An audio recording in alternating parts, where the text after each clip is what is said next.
Y entonces sí que vino, en el 2008 vino una crisis galopante, o sea, la restauración nos bajó de media de golpe un 35% de las ventas. Wow. Y ahí pues sufrimos mucho porque eran unas marcas, habíamos invertido cerca de 3,5 millones de euros, que se puede decir en aquel entonces, porque eran todo locales propios, porque para crear una marca primero tienes que abrir local propio que te funcione y luego hacerla franquiciable. Y no solo con un local, porque con un local puedes tener éxitos a lo mejor solo por la ubicación, o sea, tienes que abrir más de un local para ver que tu marca puede luego ser franquiciable. Bienvenidos al podcast de Talent Class, episodio número 19. Hoy tenemos con nosotros a Javier Floristán. Javier es el socio fundador y director general de Grupo LM, también conocido por una de sus marcas súper virales y famosas, que es La Mafia se sienta a la mesa. Actualmente cuenta con una facturación en el cierre del año pasado de 71 millones de euros y ha sido la compañía con mayor crecimiento en toda España en el sector de casual dining. Su objetivo de este año es poder cerrar con 100 unidades en todo el territorio nacional. Javier, ¿cómo estás? ¿Qué tal? Muy buenas, todo muy bien. Sí. Bueno, pues empecemos un poco conociendo tu historia. Creo que hay muy pocas personas en España, por lo menos, y en Portugal, que no conozcan La Mafia se sienta a la mesa, ¿no? Ese gran restaurante que, aunque no hayas comido ahí, yo creo que es súper atractivo simplemente por el nombre, ¿no? Ya te genera curiosidad. ¿Cómo fueron tus inicios hasta que montaste La Mafia? Porque soy consciente de que no fue tu primer emprendimiento ni tu primer acierto, ¿no? Sí, bueno, yo estudié interiorismo, realmente soy decorador de profesión. Y bueno, pues estudié en Zaragoza y cuando terminé los estudios pues hice el servicio militar, en la mili, de aquel entonces fui de los últimos que era obligatoria. Y haciendo la mili pues conocí a un chef de cocina de uno de los restaurantes más reconocidos de Zaragoza. Y bueno, pues dijimos, oye, ¿por qué no cuando terminemos la mili emprender conjuntamente, ¿no? Yo pues llevar toda la parte de la imagen y la gestión y él la parte de cocina. Y bueno, pues fue terminar la mili y a los 15 días abrimos una cafetería muy pequeñita con 4 o 5 mesas, con una inversión muy bajita porque era simplemente un alquiler de algo que ya estaba montado. Pero la verdad que tuvimos mucho éxito desde el primer día y los propios clientes nos decían, oye, queremos venir a comer aquí, pero claro, no hay mesas, y eso nos dio pie pues para abrir un restaurante en el centro de Zaragoza de nivel, un restaurante de unos 250 metros cuadrados para unos 60, 70 Que comensales, no era La Mafia. No era La Mafia, se llamaba Restaurante Transiberiano. Okay. Y lo que hacía era como lo que es el tren de Transiberiano, que además ahora están que va a volver, ¿no?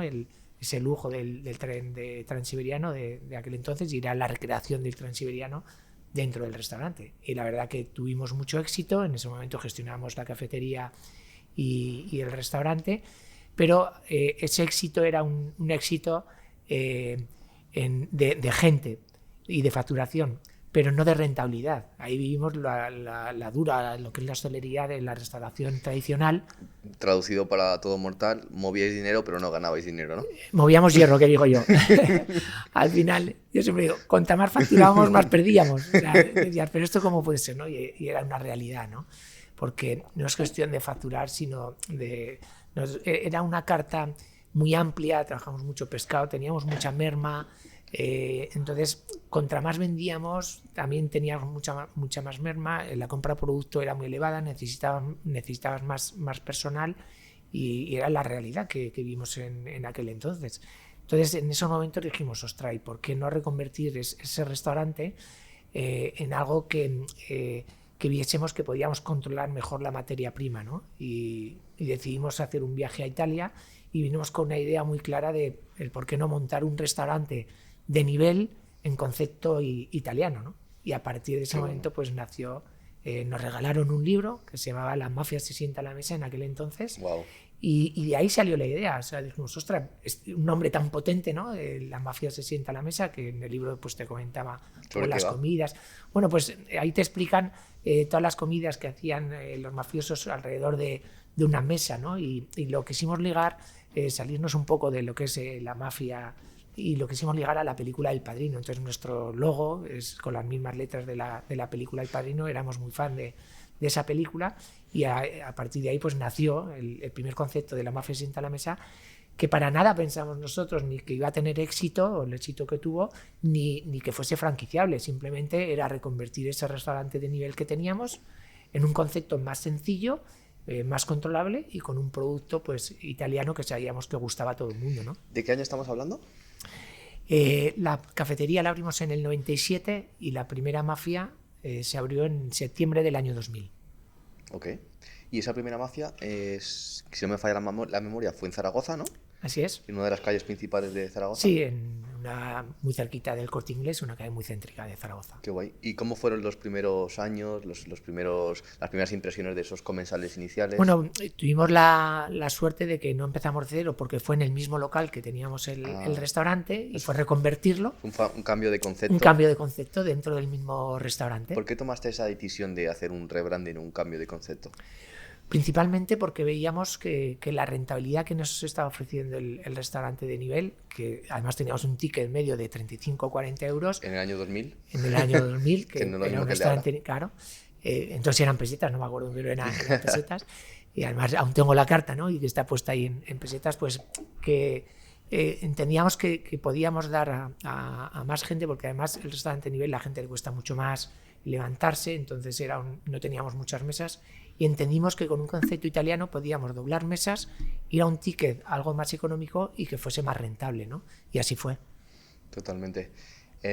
¿Cómo fueron las impresiones de los primeros comensales? Porque me imagino que estaban acostumbrados a ir a un local que tenía un nombre diferente, un tipo de comida diferente, y cuando cambiasteis al otro, ¿cómo fueron esas primeras reacciones? Sí, bueno, pues hubo clientes que los mantuvimos porque la idea del primer concepto en italiano es mantener también, y siempre lo ha sido, nosotros nos denominamos un restaurante italo-mediterráneo porque no quisimos centrarnos exclusivamente en pasta y pizza. Una fusión. Y esa base que nosotros teníamos del restaurante de nivel la mantuvimos y la hemos mantenido hasta ahora, ¿no? Que era tener una buena carne, unas buenas ensaladas, unos buenos arroces. Entonces eso nos permitió mantener algún cliente, sobre todo un perfil de cliente con el que trabajamos, y luego ganar un nuevo cliente más joven. Está claro que también se perdió algún cliente que buscaba o un cliente que lo que quería era otra cosa, eso está claro que lo perdimos, pero sí que tuvimos esa fusión de mantener una parte del cliente que teníamos y captar un cliente de perfil más joven, ¿no?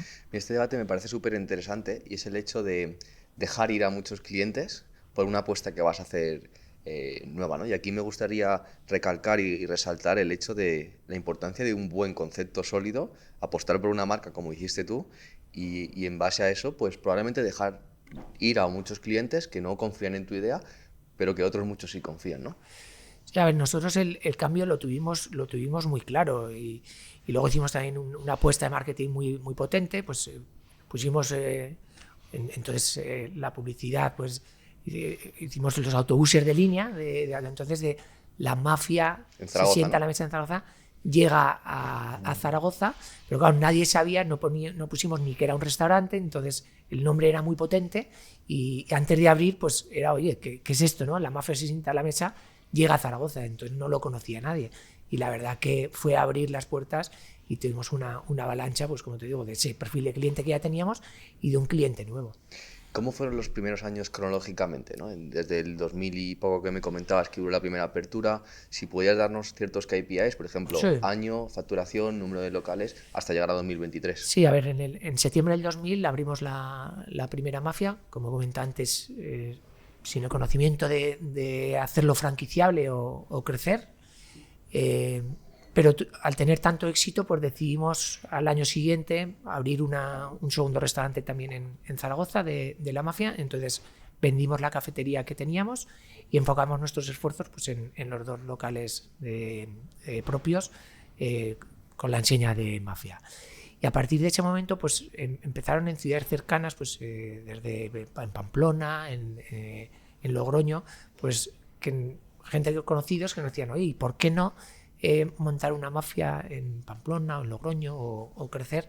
Y eso nos dio pie a decir, ostras, ¿y por qué no? Entonces decidimos estudiar bien el concepto, ponernos en manos de gente profesional que nos podía orientar y bueno, pues dimos entrada también a nuevos socios para poder hacer ese crecimiento y tuvimos claro, oye, que creíamos que podíamos crecer y reconvertirlo en franquicia. Y la primera franquicia se abrió en el año 2002, o sea, estuvimos 2 años con estos dos conceptos de negocio, asentándolos, Consolidando. consolidándolos, para a partir de ahí que comenzase lo que es la franquicia. ¿Cómo es esta fase cómo de importante es esta fase de consolidación que tantísimos emprendedores nos saltamos, ¿no? Por esa ambición de, he movido ya una primera ficha, ha funcionado esa apuesta que he hecho, vamos a abrir 100 conceptos, ¿no? Vamos a escalarlo ya. ¿Y cómo, en tu opinión, debe ser esa lucha interna que debes tener con el ego del emprendedor de crecer rápido versus consolidar un negocio para no cometer errores muy graves en una expansión, ¿no?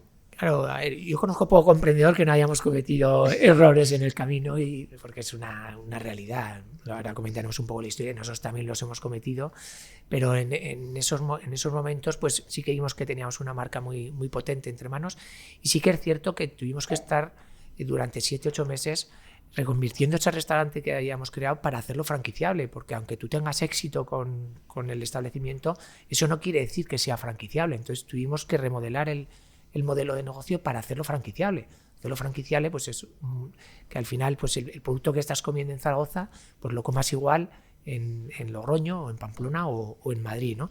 Y la verdad que lo que hicimos fue pues asociarnos con gente del sector que nos podía aportar, ¿no? Pues gente de la parte de distribución, de la parte de fabricación, gente que nos podía aportar en esos momentos esa capacidad no solo financiera, sino de apoyo para poder hacer el modelo franquiciable, ¿no?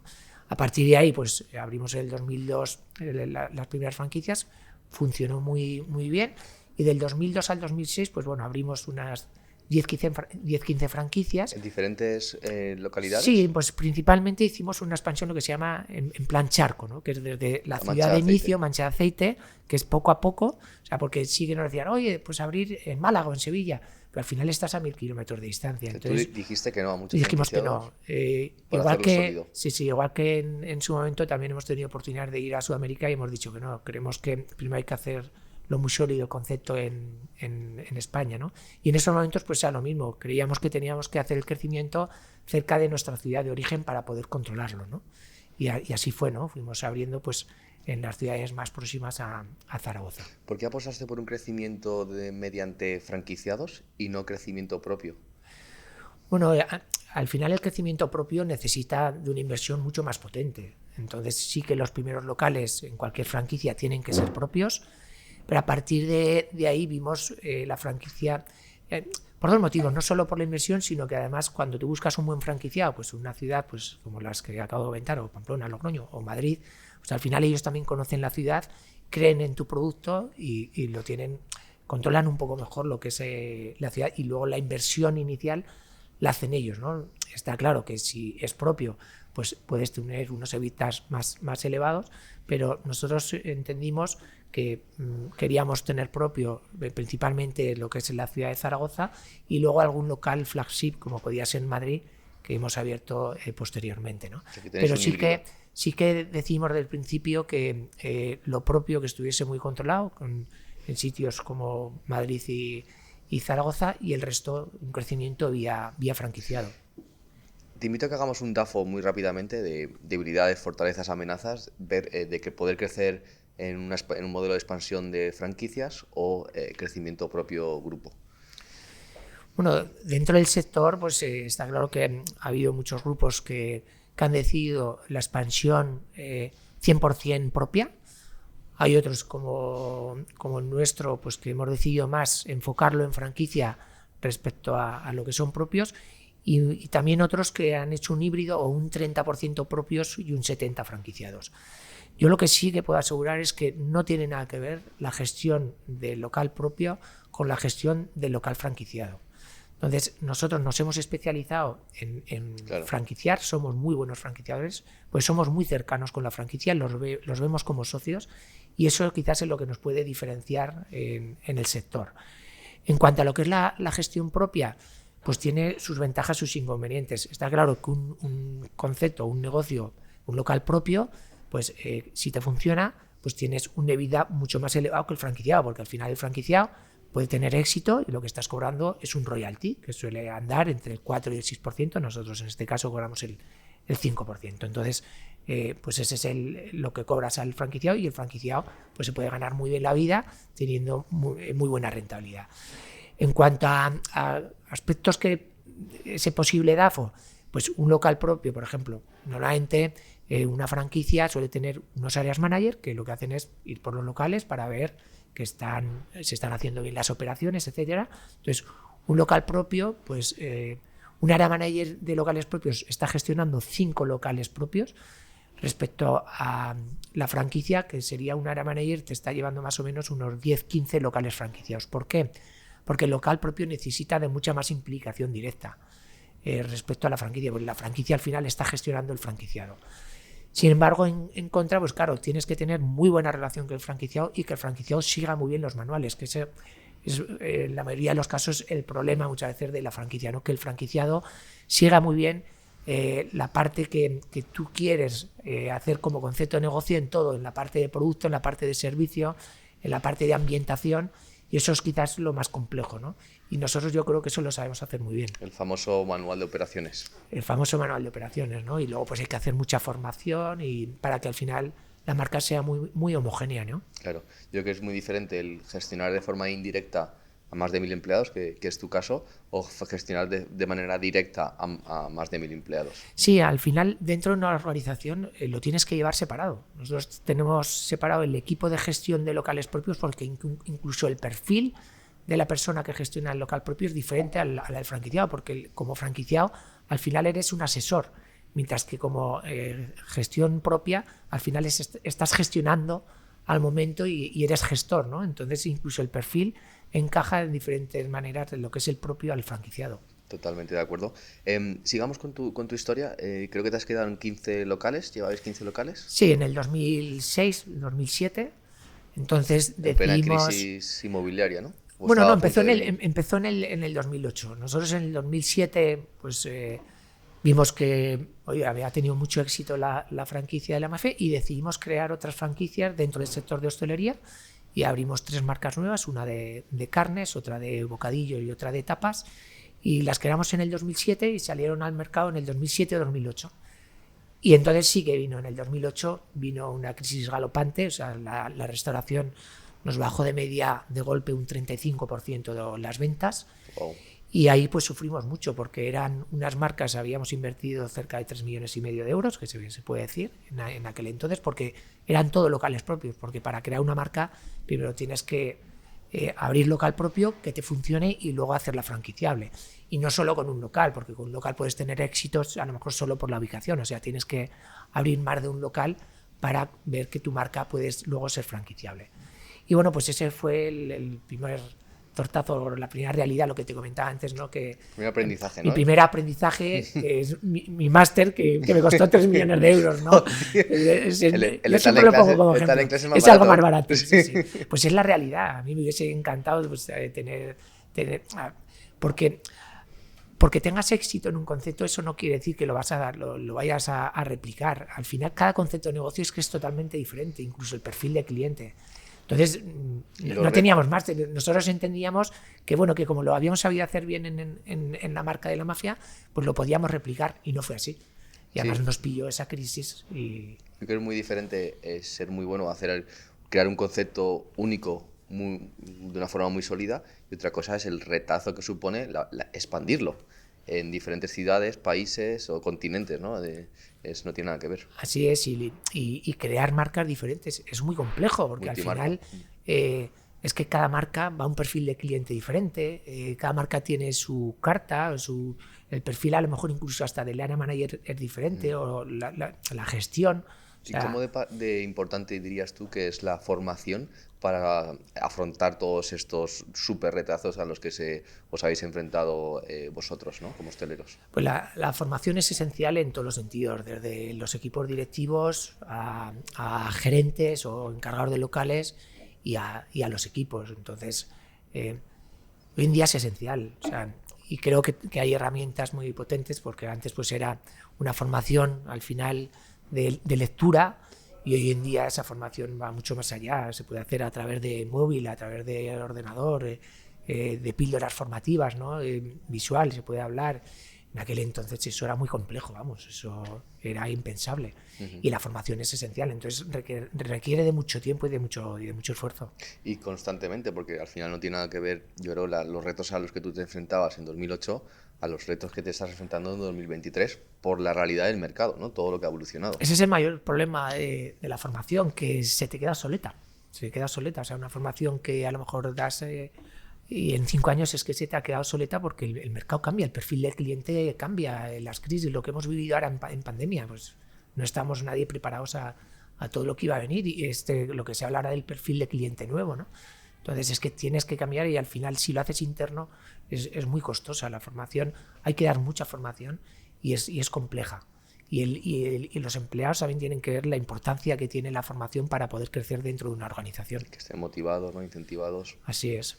Qué bueno. Sigamos con tu historia, perdona que no paro de interrumpirte. Sí. Nos hemos quedado en 2008. Sí, esa bofetada de realidad que tuvimos con estas marcas, bueno, pues decidimos en el 2009 cerrar estas marcas y centrar todos nuestros esfuerzos en La Mafia se sienta a la mesa.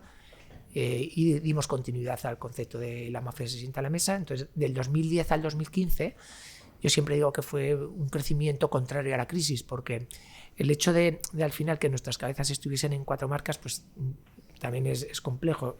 En el momento que cerramos estas marcas y dedicamos todos nuestros esfuerzos en La Mafia, hicimos que La Mafia creciese. Y creciese en momentos complicados como era el 2010, que eran momentos muy duros en el sector, pero también en esos momentos vimos oportunidades de mercado y tuvimos la posibilidad de abrir en centros de ciudades y ubicar locales en unas ubicaciones Premium, ¿no? prime, ¿no? Que antes de la crisis pues era impensable porque te pegabas a tortas, ¿no? Y ese fue uno de los puntos y del cambio quizás a partir de ese momento, de ese crecimiento que empezó a tener La Mafia, que yo siempre digo eso, que fue un crecimiento del 2010 al 2015 contrario a la crisis, ¿no? O sea, que fuiste de los pocos empresarios en España que en un momento en el cual pues estaban pues el sector muy dolido y a lo mejor con una sensación más de pesimismo que de optimismo, que supiste de identificar oportunidades, aprovecharte de ellas y crecer en base a eso, ¿no? Yo siempre soy una persona muy positiva y ahora que tengo un equipo estupendo y lleva conmigo muchos años, o sea, para que te das una idea, el que empezó conmigo repartiendo pizzas hace 25 años está de gerente del Obrador. Tengo un equipo que lleva conmigo muchos años y siempre hemos visto que en las crisis pues lo que se pueden encontrar es oportunidades, o sea, no es cuestión de, bueno, que lo que viene. Y la verdad que yo puedo asegurar que las 2 crisis que hemos vivido, la del 2008 al 2013 o en esta última de la pandemia, puedo asegurar que hemos salido muy reforzados de la crisis. Pues son momentos en los que paráis, os aprovecháis para pensar, rediseñar, ¿no? Así es. Luego, cuando lleguemos al de la pandemia, pues comentaré, ¿no? También lo que hicimos, pero en ese momento, en la crisis, pues lo que hicimos fue, está claro que tuvimos la mala pata o no saber cómo gestionar estas nuevas marcas en momentos de crisis, pero sí que hicimos una cosa muy buena, que fue potenciar la marca de La Mafia y tener muy claro qué era lo que teníamos que hacer. Uno de los puntos era que debíamos diferenciarnos del sector y para eso pues teníamos que crear nuestro propio obrador, ¿no? Nuestra propia fábrica, y en ese momento fue cuando decidimos que teníamos que abrir un obrador propio en el cual fabricásemos todo el producto y de una calidad muy elevada, ¿no? Y en estos momentos, pues como ya conoces, pues tenemos un obrador en San Mateo de Gállego, tenemos 4.500 metros cuadrados, en el cual pues fabricamos nuestra propia pasta, nuestras propias salsas, los helados, los postres, lasañas, canelones, y la verdad con una calidad muy elevada. Entiendo aquí el principal objetivo, bueno, son 2, ¿no? Uno, optimización de costes, y el segundo es estandarización de ese productazo que tenéis, ¿no? Que sepa igual en Portugal que en Madrid, que en Zaragoza o en Alicante, vuestro producto. Sí, porque al final en el sector de la pasta todos tendemos a importar el producto, casi todos de Italia, y al final pues trabajas el mismo producto, todas las cadenas o casi todos los restaurantes a nivel individual. Si no haces la pasta en el propio restaurante, pues trabajan en la misma tipología de pasta. Nosotros ahí vimos claro que lo que queríamos era hacer algo diferente, entonces nosotros estábamos trabajando y haciendo nuestra propia pasta, algo que el cliente, si quiere comer, tenga que ir a consumirlo a La Mafia porque no lo va a encontrar en ningún sitio. Y eso es quizás lo que nos hace diferentes, ¿no? Pero igual que la pasta, te podría hablar de los helados. O sea, nosotros hacemos un helado de fresa en el que compramos las fresas ya peladas y que ese mismo día hacemos el helado de fresa y es espectacular. Y eso lo puedes encontrar en muy pocos sitios. ¿Y qué supuso el contar con vuestro propio obrador en la compañía? Bueno, pues fue un punto de inflexión y de acierto. A ver, sí que hay que tener en cuenta que en el 2008 pues habíamos invertido ese máster que nos costó 3 millones de euros y era un momento clave, pero para abrir un obrador propio pues también necesita unas inversiones muy fuertes. Pero bueno, tuve el apoyo de esos socios que creyeron en mí, creyeron en la marca de la Mafia, y con ese apoyo pues decidimos crear este obrador, y bueno, fue un punto de inflexión y ese obrador pues nos ha dado mucho, ¿no? Aunque la idea de crear el obrador fue en el 2010, realmente lo pusimos en marcha en el 2013-2014, porque al final abrir un obrador de 4.000 metros con instalaciones nuevas, claro, y tal, no se hace de un día para otro, ¿no? ¿En qué facturación estabais en ese momento? Bueno, pues yo creo que en ese momento pues estaríamos aproximadamente en 20 millones de euros. ¿Y número de locales? Pues yo creo que estaríamos aproximadamente en 20 y tantos locales, no llegaría a 30. ¿Y qué ha pasado en esta última década? Bueno, pues del 2010 al 2015, como sabíamos que estamos en una crisis muy fuerte, tuvimos una cosa muy clara. Sí, era una apuesta por el producto, una apuesta por el obrador y una apuesta por asentar las unidades de negocio que ya estábamos, y con un crecimiento pues de 3 unidades al año, 3-4 unidades, no más. O sea, no tuvimos en ese momento la idea de, no, es que tenemos que crecer, sino queríamos un crecimiento asentado y hacer las cosas pues poco a poco, porque también habíamos cometido errores en el pasado de abrir pues 15 locales con estas marcas en un año, y bueno, pues eso nos dio pie a asentar muy bien la marca, ¿no?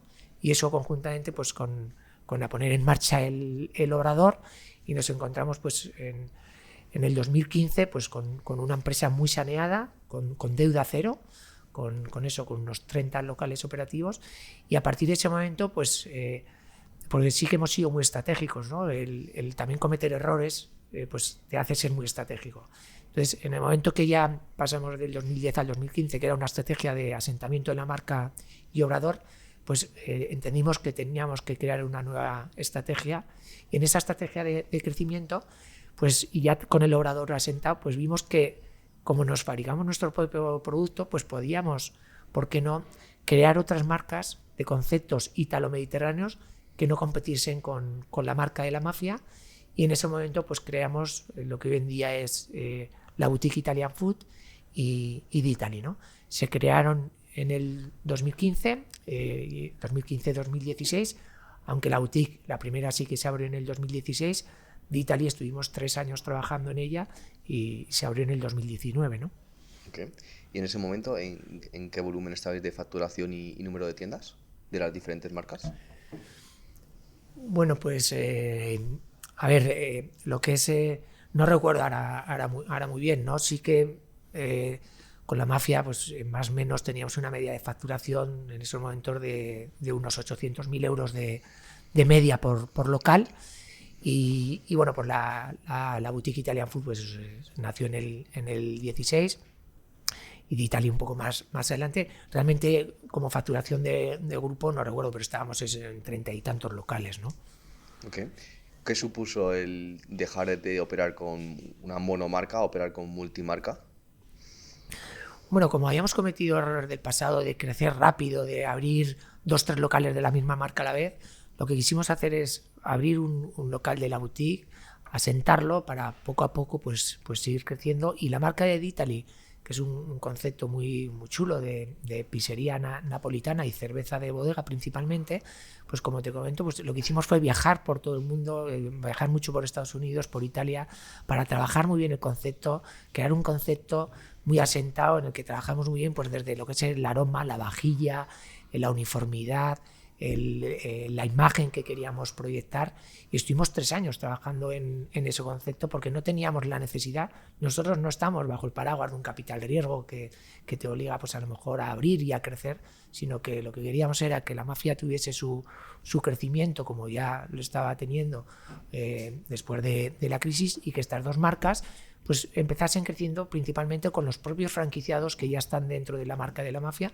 pues que pudiesen tener 2 marcas que para nada se chocan con la Mafia, porque la boutique Italian Food es un concepto más fast casual, un ticket medio de 13, 14, 15 euros, principalmente enfocado en aeropuertos, centros comerciales o áreas de servicio. Y Ditaly es un concepto va más para un perfil de cliente millennial, con un ticket medio de 15, 16 euros, que también pues, es un sitio, lo que yo digo, un sitio para que vas a pasártelo bien y a comer con una imagen muy fine, ¿no? Una imagen muy, muy cuidada, pero con un ticket medio muy ajustado. ¿Vino la pandemia? ¿2020? Viene la pandemia 2020 y yo recuerdo pues que acabamos de abrir en diciembre del 2019 el primer Ditaly, después de 3 años trabajando el concepto negocio. Y recuerdo, antes hablamos de Alicante, ¿no? Pues recuerdo que justo 2 días antes de que nos obligan a cerrar los locales, abrimos nuestro segundo local en Alicante y nos dicen a cerrar todos los locales. ¿Cómo afrontaste tú esa situación tan dura? ¿Cuántos teníais en ese momento? Yo creo que estaríamos en cerca de unos 60 locales. O sea que de repente tuviste que cerrar 60 locales. 60 locales. Y es duro porque sobre todo es duro la incertidumbre, ¿no? ¿Qué pasa? Claro. ¿Qué vas a hacer? Yo, a ver, en esto siempre he sido muy frío. Lo primero que hice fue reunir a mi equipo de central y darles tranquilidad. Porque claro, en ese momento la gente tiene esa incertidumbre, bueno, ¿qué va a pasar? ¿Qué va a pasar? Lo primero, ¿qué va a pasar con la empresa? Como líder, te cierran todo. Como entonces, líder, dices, bueno, yo le dejé afrontar todo con filosofía y tienes un papel muy importante. Sí, nosotros, a ver, sí que es cierto que tuvimos la suerte de que nos encontramos una empresa muy saneada en esos momentos y que teníamos abiertas las puertas de todas las entidades financieras para poder afrontar todo lo que iba a venir, ¿no? Y la verdad pues que tuvimos el apoyo inmediato, ¿no? También de los socios, que es muy importante. Como te comentaba yo, después del cierre, o sea, en el momento que nos comunicaban del cierre, lo primero que hice fue reunir a toda la plantilla.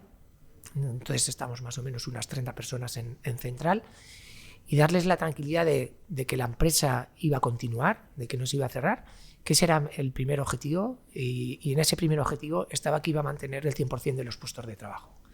Y así fue, ¿no? No cerramos. Creo que somos el único grupo de restauración que desde la pandemia no hemos cerrado ningún local, ni uno solo, desde aquel entonces, y que pudimos mantener el 100% de los puestos de trabajo. También tuvimos unos meses de ese tiempo que estuvimos cerrados, pues por un lado de acercamiento con el franquiciado, estuvimos acompañándoles en todo, dándoles mucho apoyo en todos los sentidos, también incluso en algunos casos pues económico, pero sobre todo esa tranquilidad, darles esa tranquilidad de que estás con una gran marca y que al final somos socios y que vamos a salir de esta y vamos a salir de la mano, ¿no?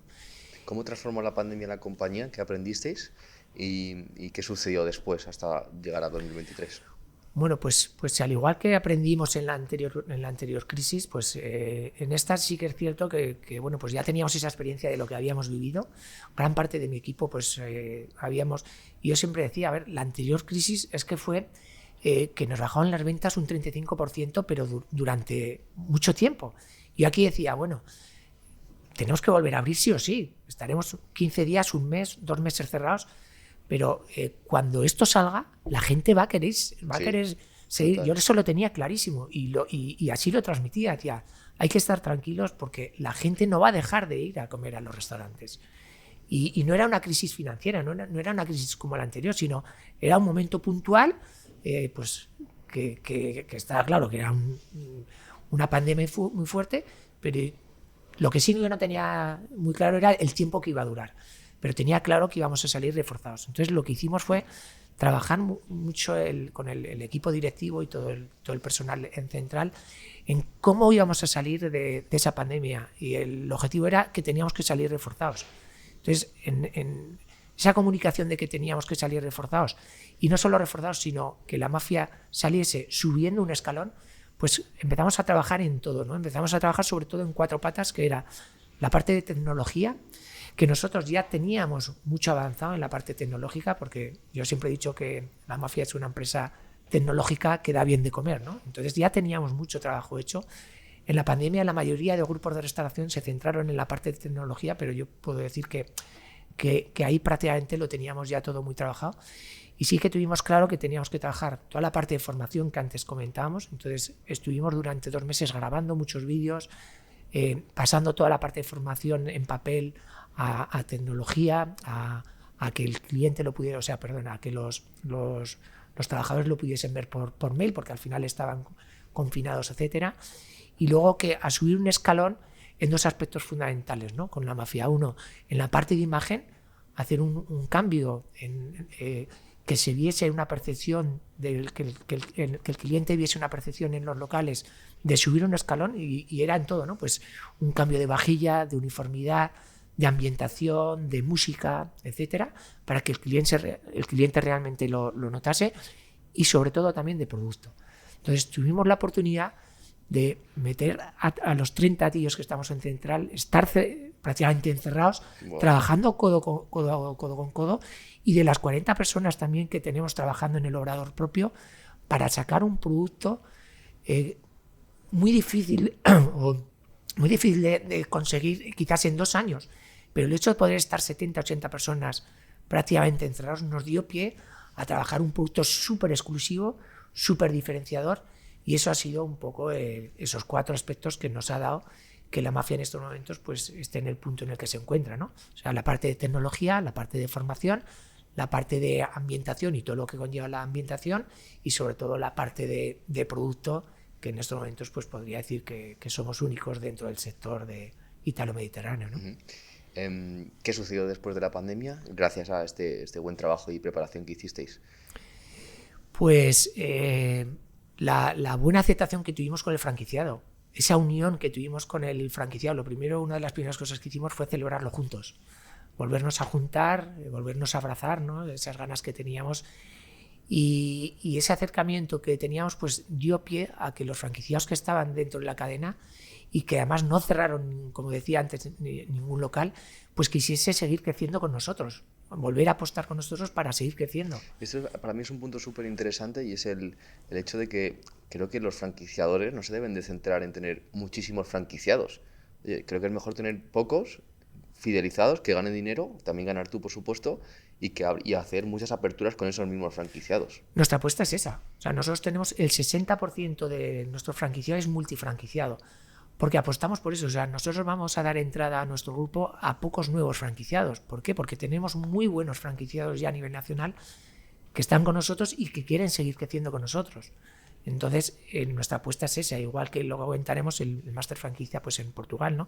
Pero en España lo que sí que nos ha dado es ese crecimiento con el franquiciado que ya estamos, que nos conocemos, que al final somos socios, y que él se gana bien la vida, nosotros nos ganamos bien la vida, y que juntos podemos crecer.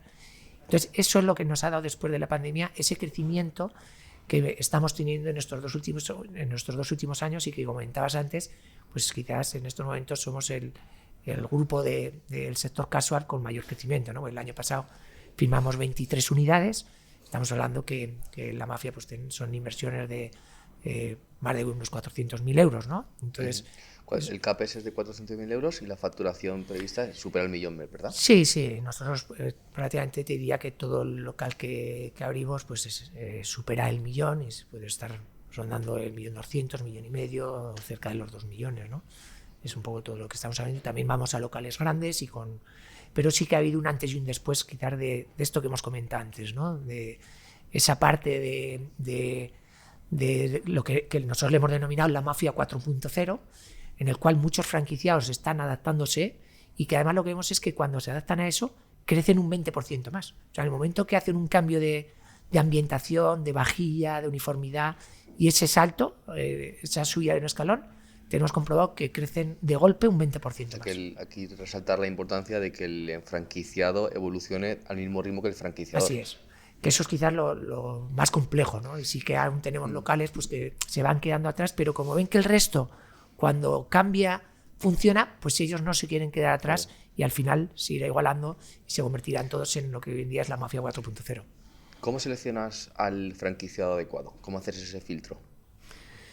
Para que luego no te dé problemas en un futuro y que estéis alineados, por supuesto. Sí, pues a nosotros nos gusta todo el equipo directivo conocerlos. O sea, no simplemente es el equipo que tenemos de expansión, que tenemos un equipo muy, muy potente, sino que luego lo que hacemos es que vengan a visitarnos a nuestra ciudad, Y ahí pues estamos desde la parte de dirección general, de la parte de operaciones, yo como CEO, la primera visita que hacen, estoy con ellos y me gusta conocerles personalmente porque al final nos vamos a asociar y al final podemos seguir cometiendo errores, pero intentamos minimizar mucho eso, ¿no? Y al final que sean afines un poco con tu idea de negocio, con tus valores y con tu marca, ¿no? ¿Y qué factores para ti determinan esta persona es la adecuada, esta persona no es la adecuada? Si puedes decir 2 o 3 aspectos que para ti son importantes. Bueno, sobre todo que vayan muy ligados a los valores que tú tienes y también que les apasione el sector. Y muchas veces cuando vienen y dicen, es que a mí me encanta la mafia, bueno, pues es que son muchas veces clientes a lo mejor que llevan 8 o 10 años en la mafia y que se conocen la mafia que yo alucino y dicen, bueno, es que se la conocen de pe a pa, ¿no? Qué bueno. Entonces eso pues es un punto muy a favor de ellos y luego, bueno, pues que enseguida... a mí me encanta esa parte con las personas de que enseguida pues parece que las conoces, aunque nos podemos confundir, ¿no?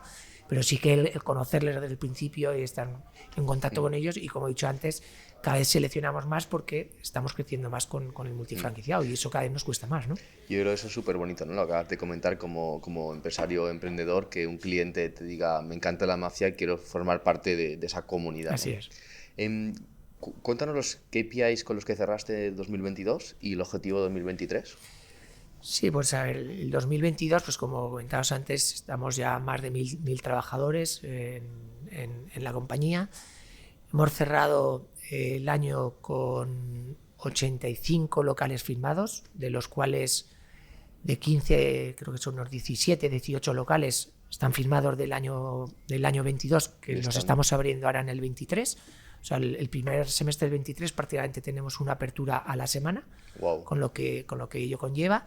Y las previsiones del 23 es firmar otras 20 unidades más para alcanzar pues las 100 unidades. Yo este año cumplo 50 años y ese hito que me marqué hace muchos años de alcanzar las 100 unidades, pues espero conseguirlo este año, ¿no? Es como si hubieras abierto 2 restaurantes por cada año de vida que tienes, ¿no? Sí. Sí. Qué bueno. La verdad que fue un hito que nos marcamos hace muchos años y me encantaría conseguirlo antes de cumplir los 50, ¿no? Cómo importante es para, yo creo, un emprendedor ponerte hitos a mediano plazo, bastante ambiciosos y poder cumplirlo, ¿no? Como es tu caso. Yo creo que es bueno ponértelos a corto, a medio y a largo, ¿no? Yo ese hito de llegar a los 100 me lo puse en el 2002. Wow. O sea, si cogemos el anuncio de prensa, que uno de los primeros que me pusieron en el 2002, dije, bueno, ¿tú qué quieres conseguir con la mafia? Y dije, llegar a 100 unidades, ¿no? Y lo leí hace poco. Hace 21 años. En el 2002. Fue una de las primeras entrevistas que me hicieron en prensa, ¿no? Ese era a largo plazo. Luego nos encanta trabajar con objetivos anuales. Y no solo anuales, sino trimestrales, ¿no? Y eso, pues al final, con la consecución de pequeños objetivos, vas a conseguir los grandes objetivos. Para mí yo creo que es esencial objetivos a corto, objetivos anuales y luego objetivos a 3 años, ¿no? Nosotros trabajamos muy bien la parte estratégica a 3 años. En el momento que vas cumpliendo esa estrategia, pues luego vas a dar otro salto, ¿no? Sí, soñar algo que no tenga sentido, que digas esto es inalcanzable, pero tengo que ser ambicioso y tener un motivo por el cual despertarme cada mañana, ¿no? Que en tu caso lleva siendo 21 años tener 100 locales. Así es. Y este año por fin lo vas a conseguir. Ahora ya tenemos que pensar en, bueno, cuál va a ser el siguiente, ¿no? El siguiente, ¿no? El siguiente... Bueno, este año la verdad que después de la pandemia pues también hemos conseguido otro hito que queríamos, que era salir fuera de España. O sea, era otro de los hitos que nos habíamos marcado hace mucho, el ser internacionales. Además a la hostelería en España le cuesta mucho, ¿no? Salir al exterior y el año pasado pues conseguimos salir a Portugal con un máster franquicia de una persona que es española, que lleva muchos años viviendo en Portugal y bueno, pues hemos firmado la apertura de 15 locales para los próximos 5 años. Wow. ¿Qué crees que es más importante? ¿El hecho de ponerte un objetivo, qué se disfruta más? ¿Disfrutar el objetivo que has cumplido o el proceso hasta que lo cumples cuando lo ves un poco inalcanzable? Es decir, bajado a tierra con tu caso. Eso de disfrutar me gusta, porque estos días hablamos con el equipo, claro, cuando estás abriendo un local a la semana decimos, no estamos disfrutando lo que estamos haciendo. Pues nos encanta nuestro trabajo y tal, pero no te da tiempo muchas veces a disfrutar lo que estás consiguiendo, ¿no? Ese hito de final de año de firmar 23 locales, ¿no? Que nosotros veníamos en años anteriores de abrir 5 locales, pero que era lo que queríamos. Una apertura quincenal. Entonces, ese crecimiento que estamos teniendo, pues muchas veces a lo mejor no lo disfrutamos como deberíamos, ¿no? Entonces, tu estrategia, tu consejo sería disfrutar del proceso o bueno, vamos a trabajar duro y ya celebraremos el objetivo final, que son en este caso las 100 aperturas? Yo creo que hay que disfrutar el día a día y cada apertura es momento de disfrutarla, ¿no? Lo que pasa es que a veces no tienes tiempo de juntarte para disfrutarla, ¿no? Porque estás continuamente viajando, cuando estás en el día a día, muchas veces no te puedes juntar o unir el equipo, ¿no? Claro, porque tú viajas mucho, ¿no? De todas las aperturas que haces, tú personalmente las visitas. Sí, a ver, ahora mismo no nos da tiempo, pero con el equipo sí, nosotros estamos muy...